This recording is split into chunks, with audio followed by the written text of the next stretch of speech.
বাংলা গান ও নাচের তালে উৎসবমুখর হয়ে ওঠে চায়নার হাংজু ডিয়ানজি ইউনিভার্সিটির অডিটোরিয়াম। ইউনিভার্সিটির ইন্টারন্যাশনাল কালচারাল ফেস্টিভ্যাল 2024-এর অংশ এটি।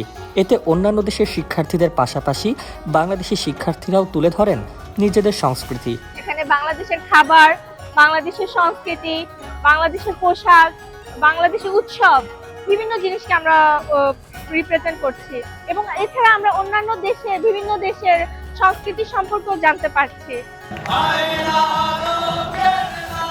5 ডিসেম্বর কালচারাল ফেস্টিভ্যালে বিভিন্ন দেশের সাংস্কৃতিক বিষয়াদি উপস্থাপনের জন্য বিভিন্ন বুথ স্থাপন করা হয়, যেখানে সবচেয়ে আকর্ষণীয় বুথ হিসেবে সর্বাধিক ভোট পেয়েছে বাংলাদেশি বুথ।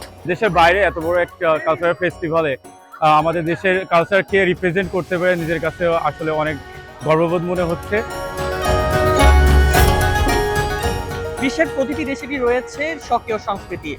সেই স্বকীয় সংস্কৃতিকে উপস্থাপন করতে চায়নার হাংজু ডিয়ানজি ইউনিভার্সিটি আয়োজন করেছে ইন্টারন্যাশনাল কালচারাল ফেস্টিভ্যাল, যেখানে রয়েছে বাংলাদেশি স্টলও।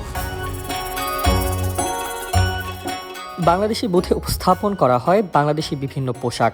খাবারের তালিকায় ছিল সিঙ্গারা, ফিরনি ও ফুচকা সহ জনপ্রিয় সব street food item.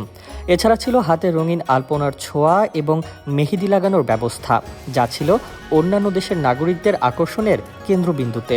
Bangladesh students are friendly and kind, and for Bangladesh food, of course, they are so delicious. Look, this is Bangladesh dress. It is made by hand. I like it very much. এবারের আয়োজনের প্রতিপাদ্য ছিল linking the world, uniting at HDO, flourishing together. Morocco, Kazakhstan, Indonesia, Malaysia, Thailand, Uzbekistan, Russia সহ 15টি দেশের শিক্ষার্থীরা অংশ নেন এই সাংস্কৃতিক অনুষ্ঠানে। ছিল ফ্যাশন শোর আয়োজনও। হাংজু ডিয়ানজি ইউনিভার্সিটির বিভিন্ন বিভাগে পড়াশোনা করছেন প্রায় 50 জন বাংলাদেশি।